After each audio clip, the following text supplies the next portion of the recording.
നമസ്കാരം. ശ്രീകൃഷ്ണ കഥാമൃതം ഭാഗം 513. ഓം ഗം ഗണപതയേ നമ. ഓം സം സരസ്വതേ സ്വാഹ. ഓം ശ്രീ ഗുരുഭ്യോ നമ. ഓം ശ്രീ രംഗനാഥശർമ്മണേ നമ. നാരായണ നാരായണ നാരായണ നാരായണ നാരായണ നാരായണ നാരായണ നാരായണ നാരായണ നാരായണ നാരായണ. ഓം ശ്രീകൃഷ്ണാർപ്പണമസ്തു. ഓം ശ്രീകൃഷ്ണായ പരബ്രഹ്മണേ നമ. ഓം ശ്രീകൃഷ്ണായ പരബ്രഹ്മണേ നമ.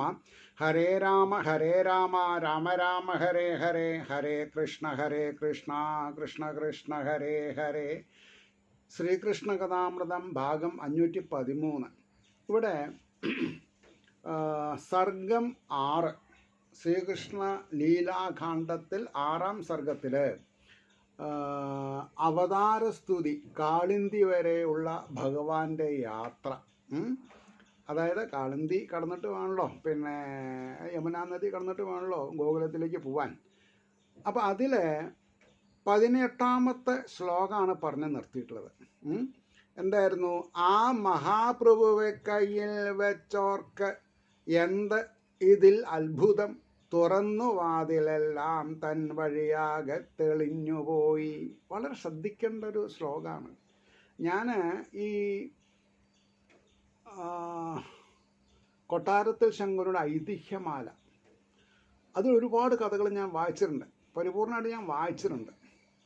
അതിൽ പലതും എൻ്റെ ഓർമ്മകളിൽ തത്തിക്കളിക്കുന്നുണ്ട്. എന്താ അത്? നല്ല ഒരു ദേവീ മാഹാത്മ്യ ഗ്രന്ഥം മടിയിൽ വെച്ച് അതിലെ ശ്ലോകങ്ങൾ ഉരുവിട്ടു പോകുന്ന ഒരു തിരുമേനീനെ യക്ഷിക്ക് തൊടാൻ പറ്റിയില്ല. ഒരു കഥയാണത്. കഥ വെറുതെ വരില്ലല്ലോ, സംഭവവികാസങ്ങളാണ് കഥകളൊക്കെ, അത് നമ്മൾ മനസ്സിലാക്കണം. അപ്പോൾ ഈ ഉപാസനയുടെ ബലം എന്താണ് എന്നാണത് കാണിക്കുന്നത്.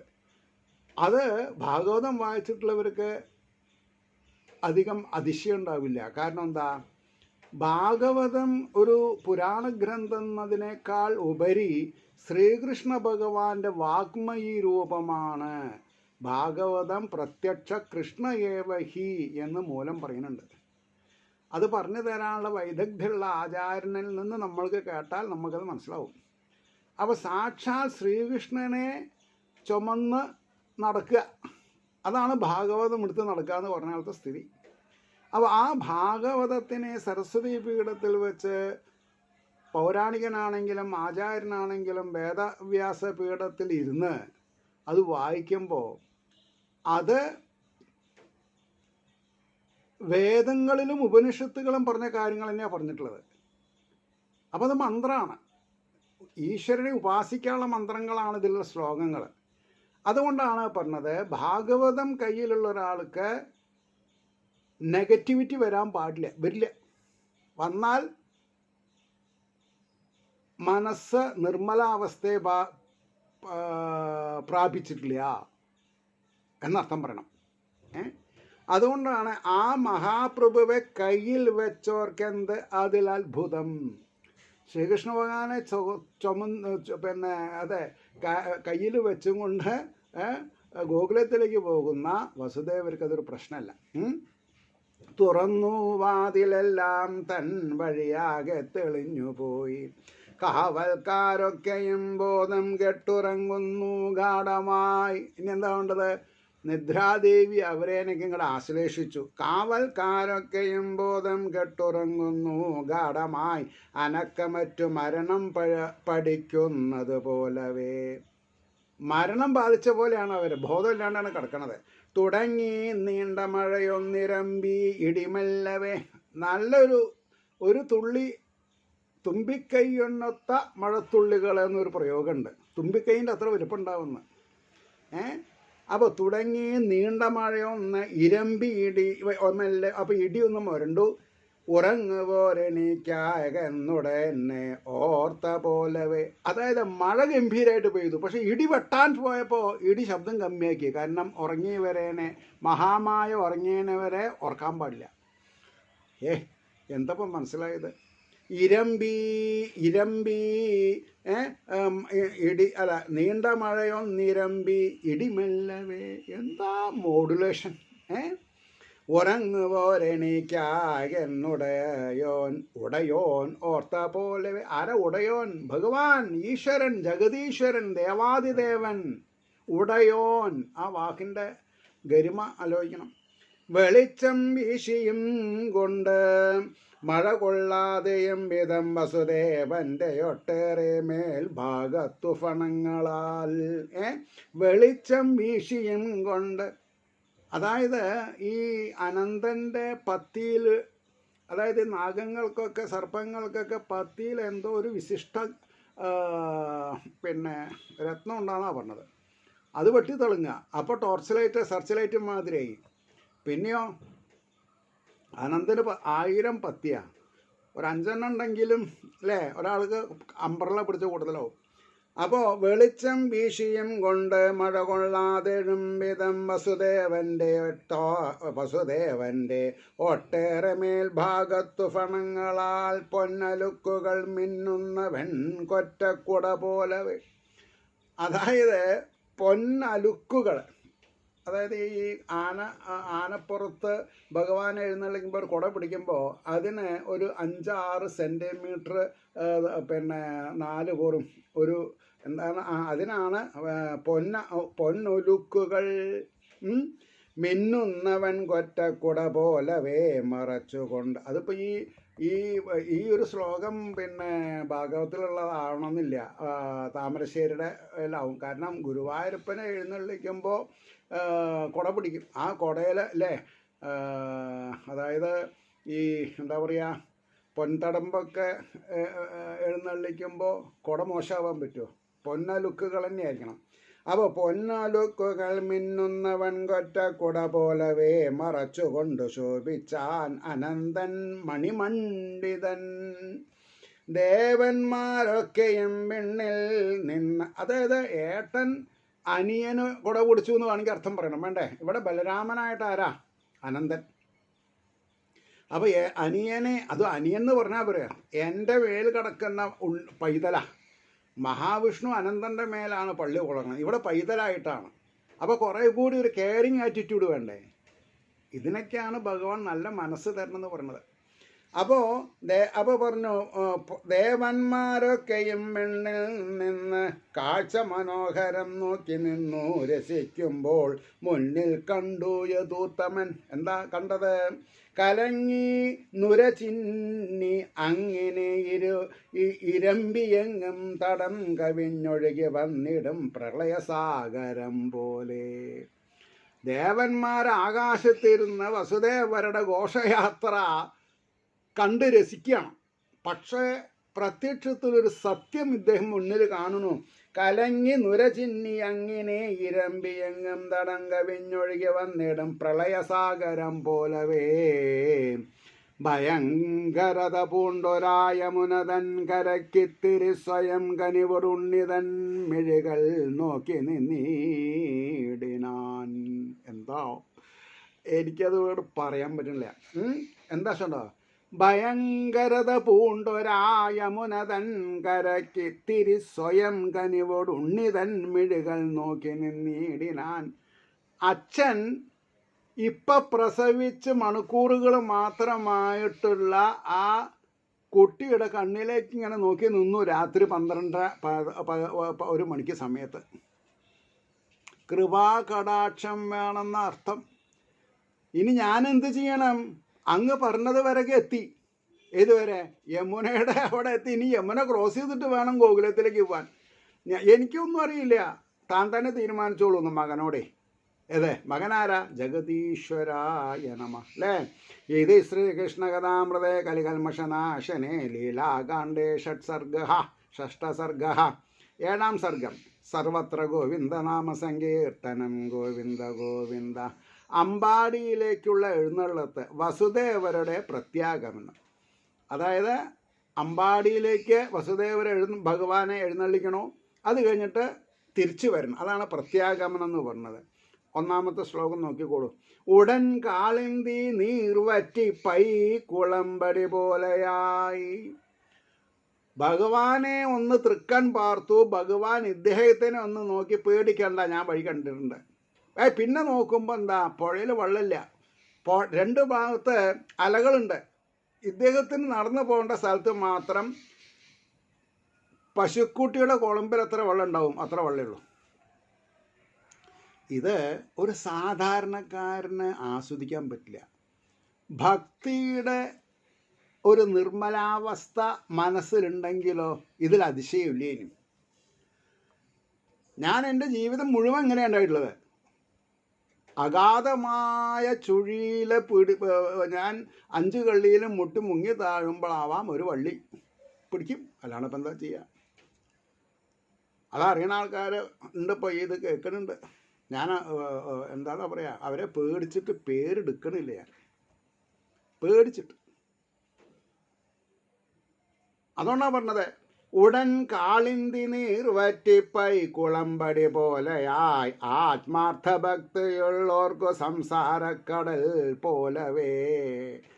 അതാണ് ആത്മാർത്ഥ ഭക്തിയുള്ളവർക്ക്. ആ വാക്ക് ഒരു ഹിമാലയ പർവ്വതത്തിൻ്റെ അത്ര വലുതാണ്. ആത്മാർത്ഥ ഭക്തിയുള്ളവർക്ക് സംസാരക്കടൽ പോലവേ. വഴിമാറി കൊടുത്തിടാൻ വരുണൻ വന്നുരയ്ക്കയാൽ. ഈ നദികളുടെ ഭർത്താവാണ് സാഗരൻ. അപ്പോൾ വരുണൻ പറഞ്ഞു, ഹേ ഭാമിനി, ഇതാരാശുണ്ടോ, എൻ്റെയും കൂടിയും ദേവനാണ്. വരുണൻ ദേവന്മാരിൽ ഒരാളാണല്ലോ. ഞങ്ങളുടെയൊക്കെ ഒരു ഹെഡുണ്ട്, ആരാ? ഇന്ദ്രൻ. അദ്ദേഹത്തിൻ്റെയും നിയന്താവാണ്. അപ്പോൾ ഞങ്ങളുടെയൊക്കെ ഈശ്വരൻ്റെയും ഈശ്വരനാണ്, ജഗതീശ്വരനാണ്. അതുകൊണ്ടേ അവർക്ക് പോവാനും വരാനും വരണ വരെ അത് മാറി നിന്നോളൂ കേട്ടോ. ഇനിയിപ്പോൾ ഭർത്താവ് പറഞ്ഞത് കേട്ടില്ല, അത് വേണ്ട. ചിലവരുണ്ട് ഭർത്താവ് പറഞ്ഞാലേ കടം കൊടുക്കൂ എന്നുള്ള ആൾക്കാരുണ്ട്. അവർക്ക് വേണ്ടവർക്കൊക്കെ കൊടുക്കും, പക്ഷെ ചിലവർക്ക് അങ്ങനെ പറയും. അപ്പോഴും ഭർത്താവ് സാഗരം എന്ന് പറഞ്ഞപ്പോൾ സമാധാനമായി. വഴിമാറി കൊടുത്തിടാൻ വരുണൻ വന്നുരയ്ക്കയാൽ പെട്ടെന്ന് പേടി പൂണ്ടുള്ളം വരണ്ടുള്ളതുപോലവേ. നീ അതിന് വേറൊരു കാരണം കൂടിയുണ്ട്. ഞാനിവിടെ രാമായണം എന്ന് എഴുതി വെച്ചിട്ടുണ്ട്. ഞാൻ എൻ്റെ കുട്ടിനാളിൽ അധ്യാത്മരാമായണം, ബോംബെക്കൊക്കെ പോണതിൻ്റെ മുമ്പ് തന്നെ അധ്യാത്മരാമായണം പഠിച്ചിട്ടുണ്ട് ഞാൻ. അപ്പോൾ അതിൽ പറയുന്നുണ്ട്, കൊണ്ടുവാ ലക്ഷ്മണ വില്ലും ശരങ്ങളും. ഞാൻ ഇവൻ്റെ പേര് മാറ്റുന്നാണ് പറഞ്ഞത്. ഏത്? സാഗരൻ എന്നുള്ളതിൻ്റെ പേര് ഞാൻ മാറ്റുന്നു. വെള്ളം ഉണ്ടാവില്ല, ഞാൻ വറ്റിക്കുന്നാണ് പറഞ്ഞത്. ആരെ? ശ്രീരാമചന്ദ്രൻ. ആ ശ്രീരാമചന്ദ്രൻ ഏതൊരു മഹാവിഷ്ണുവിൻ്റെ പൂർണ്ണാവതാരമാണോ അതേപോലൊരു പൂർണ്ണാവതാരമാണ് ഈ ഏതാനും മണിക്കൂറുകൾ മാത്രമായിട്ട് ഒരു പട്ടിൽ പൊതിഞ്ഞിട്ട് വസുദേവർ കൊണ്ടുവരുന്നത്. അയാളൊന്ന് വിചാരിച്ചാലേ എൻ്റെ അഡ്രസ്സ് ഉണ്ടാവില്ല. എൻ്റെ അഡ്രസ്സ് ഇല്ലെങ്കിൽ താൻ എങ്ങോട്ടാ ഒഴുകി വരിക? അപ്പം എന്താ മനസ്സിലാക്കിയതെന്നാ ചോദ്യം. സാഗരത്തിനെ ഇത് വറ്റിക്കാൻ കഴിവുള്ള ആളാണതെന്ന്. ഇതാണ് നമ്മൾ ഇതിഹാസങ്ങളും പുരാണങ്ങളും വായിച്ചാൽ നമ്മുടെ മനസ്സിന് കിട്ടുന്നൊരു ധൈര്യം. അതാണ്. അപ്പോൾ പറഞ്ഞു, ആ വരുന്ന മഹാത്മാൻ കയ്യിലെ കൊച്ചുബാലകൻ ആരെന്നറിയുമോ വിശ്വം ഭരിക്കും കരുണാനിധി. അമ്മനെ, എന്നിട്ട് ഉറക്കച്ചവടൊക്കെ മാറിയോ? ഇപ്പം രാത്രി ഒരു 12:30 മണിയാണ്. അതാ ആ വരുന്ന ആളുടെ കയ്യിലുള്ള കുട്ടി ആരാ അറിയോ നിനക്ക്? എന്താ നീ ഇങ്ങനെ മിഴിച്ചിരിക്കണത്? അല്ലെങ്കിൽ എന്താ നീ ഉറക്കം തൂക്കണത്? ആ വരുന്ന മഹാത്മൻ കയ്യിലെ കൊച്ചുബാലകൻ ആരെന്നറിയുമോ വിശ്വം ഭരിക്കും കരുണാനിധി. നമ്മൾക്ക് ഇപ്പോഴും നേരം വിളിച്ചായിട്ടില്ല. കൃഷ്ണൻ ആരാന്നുള്ളത് നമ്മൾക്ക് മനസ്സിലാക്കിയിട്ടില്ല. കാരണം എന്താ? നമ്മൾ ഈ പരിഭാഷ പഠിച്ചിട്ടില്ല. നമ്മളൊരു നാരായണീയും ഭാഗവതം മൂലമായിട്ട് അത് കഴിഞ്ഞു. അവിടെയാണ് പ്രശ്നം മുഴുവൻ. ആ വരുന്ന മഹാത്മൻ കയ്യിലെ കൊച്ചുബാലകൻ ആരെന്നറിയുമോ വിശ്വം ഭരിക്കും കരുണാനിധി. ആളെ കണ്ടേതുമോർക്കായിൽ ആപത്തായി വരും എത്രയും. ഇനി എന്താ വേണ്ടത്? ഞാൻ നിങ്ങളോട് എന്തൊക്കെയോ പറഞ്ഞു, അത് ഞാൻ പറഞ്ഞതല്ല, എന്നെ കൂടെ പറയിപ്പിച്ചതാണ് സത്യം, ബൈ ഗോഡ്. കാരണം ഞാൻ ഈ പുസ്തകം ചുരുങ്ങിയത് 6-7 കൊല്ലം മുമ്പ് വായിച്ചിട്ടുള്ളതാണ്. എനിക്കറിയില്ല അടുത്ത ശ്ലോകം ഏതാണെന്നുള്ളത്. അത്രയൊക്കെ ബുദ്ധി ഉണ്ടെങ്കിൽ ഞാൻ ഇതിന് മെനക്കെടില്ലല്ലോ. പക്ഷേ ഇതിന് മെനക്കെടുത്താനാണ് ലൗകികമായിട്ടുള്ള അറിവുകൾ ഭഗവാൻ എനിക്ക് തരാതേണ്ടിരുന്നത്. നിനക്ക് ആധ്യാത്മികത വേണ്ട പോലെ ഞാൻ തരാമെന്ന് ഭഗവാൻ മനസ്സിൽ വിചാരിച്ചത് കൊണ്ടായിരിക്കാം എനിക്ക് പലതരത്തിലുള്ള നൂലാമാലകൾ തന്ന ഈ ഒരു വഴിയിൽ എന്നെ ആണി അടിച്ച് സ്ഥിരപ്പെടുത്തി ഭഗവാൻ. അതിലെനിക്ക് ചാരിതാർത്ഥ്യമുണ്ട്. ഈ ഇരിക്കുന്ന മഹാനുഭാവനോട് എനിക്ക് പറഞ്ഞാൽ തീരാത്തത്ര കടമയുണ്ട്, കടപ്പാടുകളുണ്ട്. ആലപ്പുഴയിൽ കിടക്കുന്ന ആള് ബോംബെയിൽ വന്നിട്ട് എനിക്ക് ശിഷ്യത്വം തരണം എന്നുണ്ടെങ്കിൽ ഭഗവാന്റെ ഒരു കയ്യൊപ്പില്ലാണ്ട് പറ്റില്ല എന്നുള്ളത് ഉറപ്പല്ലേ? അപ്പോൾ ശരിക്കും പറഞ്ഞിട്ടുണ്ടെങ്കിൽ 2005 അദ്ദേഹം കാലഗതി പോകിയത്. അപ്പോൾ എത്ര കൊല്ലമായി? 2005, 15, 20, 15 കൊല്ലം, പിന്നെ ഒരു 4, 19 കൊല്ലമായി. 19 കൊല്ലം എനിക്കും അദ്ദേഹത്തിനുള്ള അടുപ്പം കൂടണമെന്നല്ലാണ്ട് കുറയില്ല. കാരണം എന്താ, ഞാൻ എത്രത്തോളം ആധ്യാത്മിക ചിന്തന ചെയ്യണം അത്രത്തോളം എന്നിൽ അദ്ദേഹമുണ്ട്, അദ്ദേഹത്തിൽ ഞാനുണ്ട്. അതുകൊണ്ടാണ് ആ വരുന്ന മഹാത്മാവിൻ കയ്യിലെ കൊച്ചുബാലകന്മാരെന്നറിയുമോ വിശ്വം ഭരിക്കും കരുണാനിധി. ആളെ കണ്ട് ഏതും മോർക്കായിൽ ആപത്തായി വരുമെത്രയും എനിക്കിന്നും മറന്നിട്ടില്ല കലങ്ങിയ കൺമുന. ശ്രീരാമചന്ദ്രസ്വാമി കൊണ്ടുവാ ലക്ഷ്മണ വില്ലും ശരങ്ങളെന്ന് പറഞ്ഞപ്പോൾ അദ്ദേഹത്തിൻ്റെ കണ്ണിൻ്റെ ചുവപ്പ് ഇന്നും എൻ്റെ കൺവട്ടത്തിൽ നിന്ന് മാറിയിട്ടില്ല എന്നാണ് വരുണൻ പറഞ്ഞത്. ആലോചിച്ച് നോക്കൂ. യുഗങ്ങള്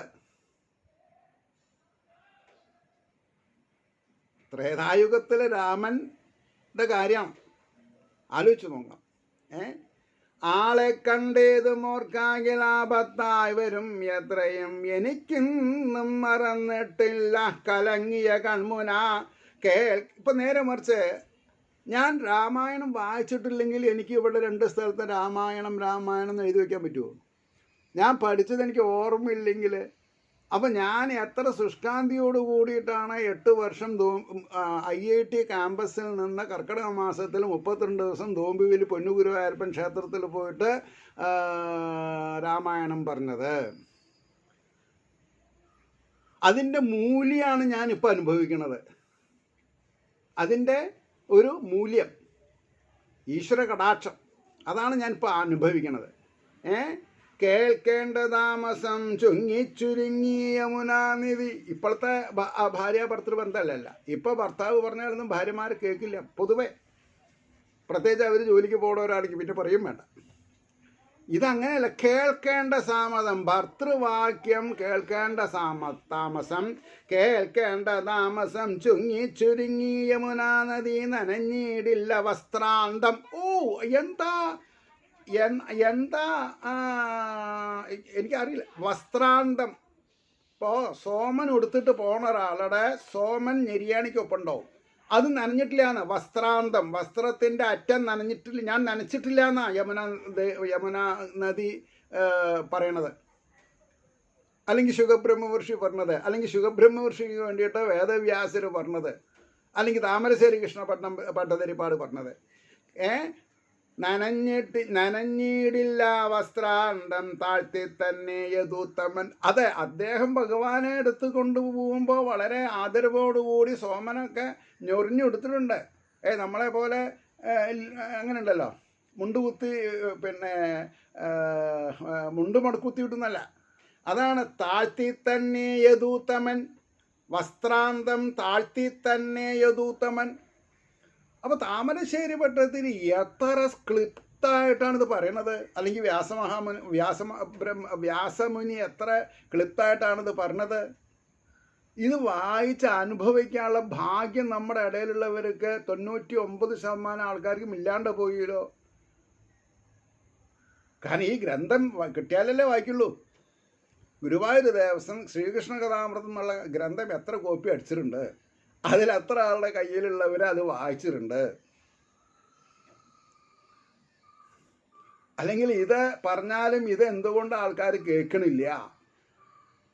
സമയമായില്ല പോലും. അവർക്ക് സമയമായിട്ടില്ല, നേരം വിളിച്ചായിട്ടില്ല. അതുകൊണ്ടാണ് പറഞ്ഞത്, നടന്നാനതിവേഗം കാൽ നീട്ടി നീട്ടി മഹാമതി. അവിടെയാണ് ക്ഷമ പരിശോധിക്കരുത് ഒരാളുടെ. ഒരാൾ വഴി നടക്കാൻ സ്ഥലം കിട്ടുന്ന അവനെ പാട്ടും പാടിയിട്ട് മെല്ലെ പോവാമെന്ന് വിചാരിക്കരുത്. നീട്ടി നീട്ടി കാല് വെച്ചു എന്നാ. ഇതൊക്കെയാണ് ഗുണപാഠങ്ങൾ. നീട്ടി നീട്ടി മഹാമതി, മഴയാകെ ഉടൻ നീങ്ങി വിളങ്ങി വെണ്ണിൽ വാർമതി. ചന്ദ്രൻ ഉദിച്ചു, മഴക്കാരൊക്കെ പോയി. അവിടെ ഉള്ളവരെ ഉറക്കാൻ വേണ്ടിയിട്ട് ആണ് മഴ പെയ്തത്. എവിടെ? കംസന്റെ കാരാഗ്രഹത്തിൽ. നടന്നാനതിവേഗം കാൽ നീട്ടി നീട്ടി മഹാമതി, മഴയാകയുടൻ നീങ്ങി വിളങ്ങി വെണ്ണിൽ വാർമതി. കണ്ടാൻ ദൂരത്തു നിന്നേ താൻ നന്ദന്റെ മണിമന്ദിരം. കുറച്ച് ഭേദപ്പെട്ട വീടാ. മണിമന്ദിരം ഉടൻ വൈകുണ്ഠമായി മിന്നാൻ പോകും പുണ്യനികേതനം. ശ്രീകൃഷ്ണ പരമാത്മാവ് എവിടെയുണ്ടോ അത് വൈകുണ്ഠാവുന്ന.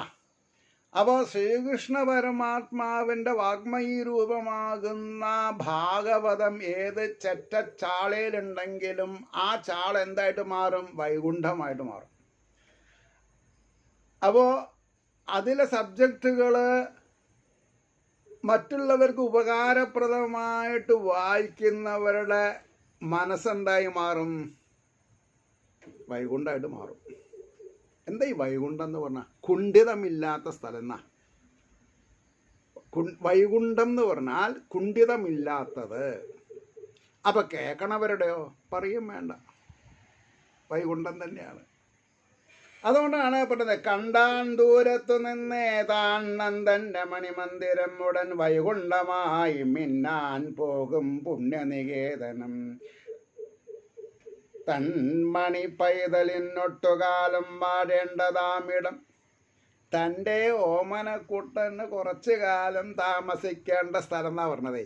തന്മണി പൈതലിനൊട്ടുകാലം വാഴേണ്ടതാമിടം. വെണ്ണില വിങ്കലൊട്ടേറെ വെണ്മ പൂണ്ട അതിസുന്ദരം. ആ വെളുത്ത അഷ്ടമിക്ക് ഉദിച്ച ചന്ദ്രന് വെളുത്ത വാവിനേക്കാൾ സൗന്ദര്യം ഉണ്ടായി എന്നപ്പോൾ ഈ ശ്ലോകത്തിന് അർത്ഥം പറയാം. എന്താ പറഞ്ഞത്? വെണ്ണിലാവിങ്കലൊട്ടേറെ വെണ്മ പൂണ്ട് അതിസുന്ദരം. അപ്പം അഷ്ടമിക്ക് ഉദിച്ചാൽ എത്ര ഉണ്ടാവുക? അതിൻ്റെ 10 ഇരട്ടി.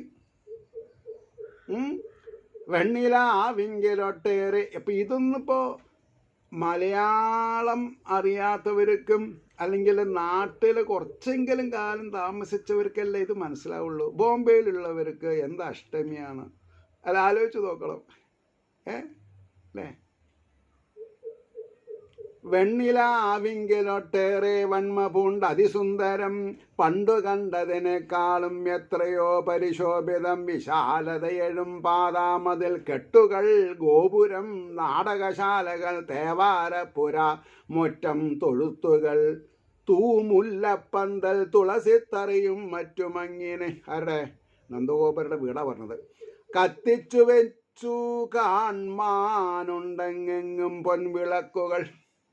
കത്തിച്ചു വെച്ച് കാൺമാനുണ്ട് അങ്ങെങ്ങും പൊൻവിളക്കുകൾ. അത് ചിലപ്പോൾ മായാദേവിയുടെ, ഭൂമിദേവിയും മായാദേവിയും ഒക്കെ ഇതാ ആരാ വരണത്? ഭൂമിദേവിയുടെ കണവൻ അല്ലേ? അങ്ങനെയാണല്ലോ പറയാ, മഹാവിഷ്ണു ആണല്ലോ. അപ്പോൾ ആ അവതാരകാര്യം ഗംഭീരമായിട്ട് പരിശോഭിച്ചു എന്ന് പറഞ്ഞിട്ടുണ്ടല്ലേ. പുതുതായി അണയും തൻ്റെ പൊന്നോമൽ കൊച്ചു കുഞ്ഞിനെ, പുതുതായി അണയും തൻ്റെ പൊന്നോമൽ കൊച്ചു കുഞ്ഞിനെ അമ്പാടി എതിരേറ്റിയിടാൻ കാത്തിരിക്കുന്ന പോലവേ തൻ്റെ കയ്യിലുള്ള ആ മഹാവിഷ്ണു സ്വയം കുഞ്ഞായിട്ട് ഉള്ള ആ ബാലത്തിരുമേനിയെ സ്വീകരിക്കാനുള്ള വെമ്പലോടുകൂടി നന്ദഗോപൻ്റെ തിരുമുറ്റം സാക്ഷാൽ വൈകുണ്ഠമായി മാറി എന്ന് നമ്മൾ ധരിക്കുന്ന വേണം. സാക്ഷാൽ വൈകുണ്ഠമായിട്ട് മാറി. വിശുദ്ധ എന്നിട്ടോ അമ്പാടിയെതിരിട്ട് അമ്പാടിയെ, അപ്പോൾ അമ്പാടി ഭഗവാനായി. അമ്പാടിയെ എതിരേറ്റിടാൻ കാത്തിരിക്കുന്ന പോലവേ വിശുദ്ധ വായു വീടും. എവിടുന്ന അറിയില്ല, നല്ലൊരു തെളിർ തെന്നൽ കുറച്ച് മണമുണ്ട്, നല്ല മണമുണ്ട് അല്ലേ. വിശുദ്ധവായു വീശിയിടും വിസ്തൃതാങ്കണ ഭൂമിയിൽ, വിസ്തൃതമായിട്ട്. കാരണം ഭഗവാൻ ഓടിക്കളിക്കേണ്ട സ്ഥലമല്ലേ ബലരാമസ്വാമിയോടും കൂടിയിട്ട് തൻ്റെ ഏട്ടനായിരിക്കുന്ന അനന്തമൂർത്തി അല്ലേ, അനന്തൻ്റെ മൂർത്തിഭാവമായിട്ടിട്ട് ബലരാമസ്വാമിക്കും കൃഷ്ണനും പശുക്കുട്ടികളോടും കൂടി ഓടിക്കളിച്ച് തിമിർക്കേണ്ട സ്ഥലല്ലേ. വിശുദ്ധവായു വീശിയിടും വിസ്തൃതാങ്കണ ഭൂമിയിൽ നന്ദൻ നക്ഷത്രവും നോക്കി നിന്നുറങ്ങുന്നു നിർവൃതൻ. അതെന്താണോ അങ്ങനെ? നന്ദൻ നക്ഷത്രവും നോക്കി. ആരെങ്കിലും പറഞ്ഞിട്ടുണ്ടാവേ, അല്ലെങ്കിൽ അദ്ദേഹത്തിന് ജ്യോതിഷിമാരോ വല്ലതും പറഞ്ഞിട്ടുണ്ടാവും. ഈ ചിങ്ങമാസത്തിലെ അഷ്ടമി ദിവസം രാത്രി തനിക്ക് വലിയൊരു ഭാഗ്യക്കുറി കിട്ടും. ആ സമയം അന്നൊന്നും വാച്ചില്ലല്ലോ, അപ്പോൾ ആകാശത്തേക്ക് തന്നെ നോക്കണം. നന്ദൻ നക്ഷത്രവും നോക്കി നിന്നുറങ്ങുന്നു നിർവൃതൻ ശ്വാസം പോലും മടക്കിക്കൊണ്ടനങ്ങാതെ യദൂത്തമൻ കോലായിലേറിയുള്ളൊട്ടു നോക്കിക്കൊണ്ടത് നിർമ്മലൻ. അത് കയറി സിറ്റ് ഔട്ടിലൊക്കെ ഒന്ന് കയറി നോക്കുമ്പോൾ ഉള്ളോട്ട് നോക്കിക്കൊണ്ടത് നിർമ്മലൻ നാലഞ്ചകം പോകിയേടത്തൊരിടം കണ്ടു പുണ്യവാൻ. നാലഞ്ച് മുറി ശേഷം ഒരു മുറിയിൽ കണ്ടു. എങ്ങനെ? പൊൻചങ്ങലകൾ തൂങ്ങുന്ന മണി തൊട്ടിലിലങ്ങിനെ. പൊന്നുകൊണ്ടുള്ള 4 ചങ്ങലയിൽ പൊന്ന് കെട്ടിയിട്ടുള്ള ഒരു ഊഞ്ഞാലിലെ മഹാമായനെ കടത്തിയിടും. ഇതാർക്ക് വേണ്ടിയിട്ടാണ്? അതിൻ്റെ ഉടമസ്ഥൻ വന്നു. അതൊരു ടെമ്പററി ഫിനോമിനയാണ്. മഹാമായയ്ക്ക് അവിടെ അധികം പ്രസക്തിയില്ല. മായാധിപനായിരിക്കുന്ന തൻ്റെ നിയന്ത്രിതാവും വന്നു കഴിഞ്ഞു. അതുവരെ അതിന് നല്ല ബലമില്ലേ സൗകുമാരില്ലേ നോക്കാൻ വേണ്ടി മഹാമായ ഒന്ന് കയറി കിടന്നു. അതിൽ അത്രയേ ഉള്ളൂ. അപ്പോൾ നമ്മളൊക്കെ ഇല്ലേ, കുട്ടികൾക്ക് ഊഞ്ഞാല് കെട്ടിക്കൊടുത്താൽ അച്ഛനും അമ്മ ഒന്ന് ഇരുന്ന് നോക്കും ഇതിൽ ബലം ഉണ്ടോ ഇല്ല എന്നുള്ളത്.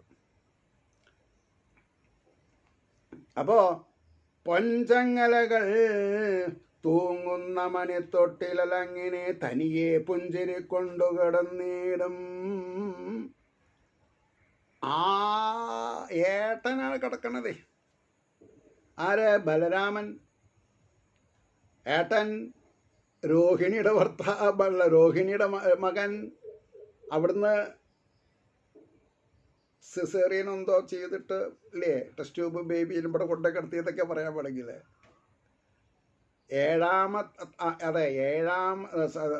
പിന്നെ ദേവകി ദേവിയുടെ 7ാമത്തെ ഗർഭം അലസിന്ന് പറഞ്ഞില്ലേ, ആ ആളതവിടെ കയറി കിടക്കണം. പൊൻചങ്ങലകൾ തൂങ്ങുന്ന മണി തൊട്ടിലങ്ങനെ തനിയെ പുഞ്ചിരി കൊണ്ട് കിടന്നിടും ഒരുണ്ണി. അപ്പം അവിടെ കവിഭാഷ്യം ഭയങ്കര. എൻ്റെ മേൽ കടന്ന് ഉറങ്ങണ തനിക്ക് കുറച്ച് നേരം എന്താണെന്നാ പറയുക, ഞാൻ കിടക്കണമെന്ന് കണ്ടോളുന്ന. അതെ, സാക്ഷാൽ അനന്തൻ ആദിശേഷൻ ഭഗവാന് പള്ളി കൊള്ളാൻ വേണ്ടിയിട്ട് മെത്തയായിട്ട് കൊള്ളുകയാണ്. അതിൽ ഭഗവാൻ കൈ ഇങ്ങനെ വെച്ചിട്ട് ഇങ്ങനെ കിടക്കുകയാണല്ലേ. അപ്പോൾ കുറച്ച് നേരം ഒരു സുവർണക്കട്ടിലിൽ ഞാനൊന്ന് കിടക്കട്ടെ. ഇപ്പം തൽക്കാലം ഞാൻ തൻ്റെ ഏട്ടനാണ്. ആലോചിച്ച് നോക്കൂ, കൊടുത്തത് കൊല്ലത്തും കെട്ടും എന്ന് പറഞ്ഞ മാതിരിയാണ്. അപ്പോൾ ഞാൻ അവിടെ എഴുതിയിട്ടുണ്ട്, ബലരാമനെ കണ്ടുവന്നാ നമസ്കാരം എന്ന് എഴുതി. എനിക്ക് വേറൊരു തെറ്റുപറ്റി. അതായത് ഞാനിതിങ്ങനെ പഠിച്ചു വരികയാണല്ലോ, ഇപ്പോഴും ഞാനിത് പഠിച്ചു വരികയാണ്. അപ്പോൾ കിടന്നീളും ഒരു മുണ്ണിയെ എന്നുള്ളത് ഞാൻ മനസ്സിലാക്കിയത് മഹാമായ എന്നാണ് ഞാൻ വിചാരിച്ചു. ഞാൻ വേഗം ഉണ്ണി എന്നുള്ളത് വെട്ടി. പിന്നെ വായിച്ച് നോക്കുമ്പോൾ അർത്ഥം കിട്ടുന്നില്ല. യമ്മയുടെ കാര്യം അവിടെ വേറെ സ്ഥലത്ത് കിടത്തുന്നത് കണ്ടപ്പോൾ ഞാൻ വേഗം എന്ത് ചെയ്യും, ആ വെട്ടിയതിൻ്റെ മുകളിൽ ഒരു ടിക്ക് മാർക്ക് ചെയ്തു. എനിക്ക് പറ്റിയ അബദ്ധങ്ങൾ, വേറൊരാളുടെ അബദ്ധം ഞാൻ പറയാൻ പാടില്ല. എനിക്ക് എൻ്റെ അബദ്ധങ്ങളെ പറയാം.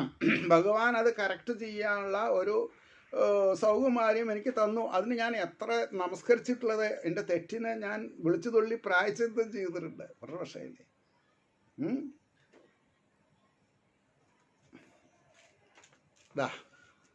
ആ വെട്ടിയതിൻ്റെ മുകളിലുള്ളതും എന്നിട്ട് ബലരാമൻ എഴുതിയിട്ട് നാരായണ എന്ന് എഴുതിയിട്ടുണ്ട്. മനസ്സിലായോ? അപ്പോൾ എൻ്റെ സ്ഥിതി യഥാസ്ഥിതിയാണ്. അഞ്ജനം എന്നത് ഞാനറിയും മഞ്ഞൾ പോലെ വെളുത്തിരിക്കുന്നുള്ളതല്ല. ഞാൻ ചെയ്ത തെറ്റുകളെ ഞാൻ വിളിച്ചു പറയാറുണ്ട്. എനിക്ക് പറ്റിയിട്ടുള്ള തെറ്റുകളെ ഞാൻ തിരുത്തിയിട്ടുണ്ട്. അല്ലെങ്കിൽ ഞാനാവില്ല. അതവിടെ പറയാൻ കാരണം അപ്പോൾ കൈത്താരിൽ മിന്നും എഴുമേട്ടനെ വിചാരിച്ചതിനേക്കാളും വിലസും കോമളാങ്കനെ. അയ്യോ, ആ സഹോദര സ്നേഹം പറയാം. കൈത്താരിൽ മിന്നും കിടാവിനെഴും ഏട്ടനെ.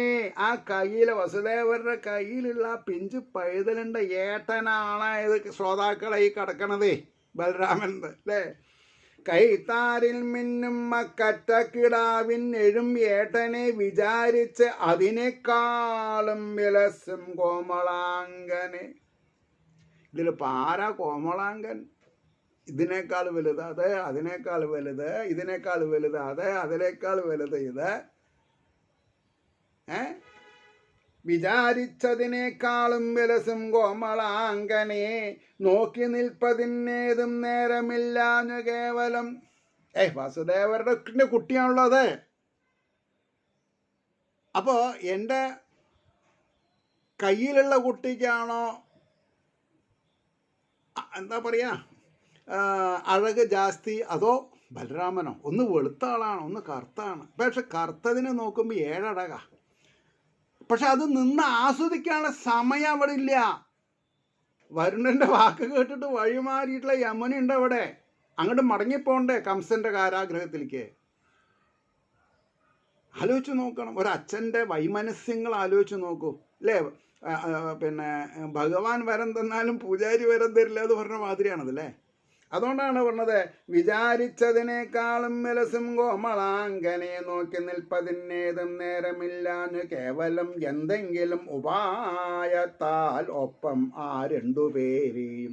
അങ്ങ് ഈ ഒരു കണ്ണുകൊണ്ട് ഒരു കുട്ടീനെ, ഒരു കണ്ണുകൊണ്ട് ഒരു കുട്ടീനെ നോക്കാൻ പറ്റില്ല. ഇപ്പോൾ നമ്മൾ ഇങ്ങനെ വിരൽ പിടിച്ച് ഈ കണ്ണിനെ നോക്കിയാൽ 2 കണ്ണും വരും, ഈ വിരൽ പിടിച്ചിട്ട് ഇങ്ങോട്ട് നോക്കിയാൽ 2 കണ്ണും വരും. അപ്പം 2 കണ്ണും കൊണ്ടും ഒരേ സമയത്ത് 2 കുട്ടീനെ നോക്കി. അപ്പോൾ ഓരോരാൾക്കും എത്ര പിന്നെ ഒരു മിനിറ്റ്. നോക്കി നിൽപ്പതിനേതും നേരമില്ലാഞ്ഞു കേവലം എന്തെങ്കിലും ഉപായത്താലൊപ്പം ആ 2 പേരെയും ദൈവം കനിഞ്ഞാൽ വേഗത്തിൽ കാണാമെന്നോർത്ത് അല്ലേ. കയ്യിലുള്ളത് ഈശ്വരനുള്ളത് അവിടെ ഇരിക്കട്ടെ, അതിപ്പോൾ നമ്മൾക്കല്ലേ അറിയുള്ളൂ. മായ മറച്ചുകലോ അല്ലെങ്കിൽ ഭഗവാനെ കൊണ്ട് കിടത്തുവോ? വസുദേവർക്ക് മായ ആകൃഷ്ടമായിട്ടില്ലെങ്കിൽ ഈ പിഞ്ചോമന ഭഗവാൻ അവിടെ കൊണ്ട് കിടത്തുവോ? ഭഗവാൻ വരണത് നോക്കുന്നത് പറയില്ലേ.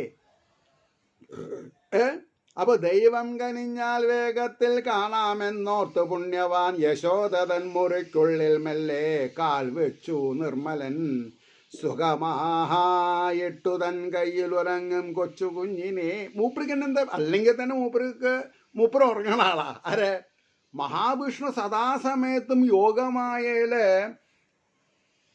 ഇരിക്കണ ആളാണ്. യോഗമായയില് അദ്ദേഹം തപസ്സനുഷ്ഠിക്കാം. നമ്മളാണ് വിചാരിക്കുന്നത് ആൾ ഉറങ്ങുകയാണെന്നുള്ളത്.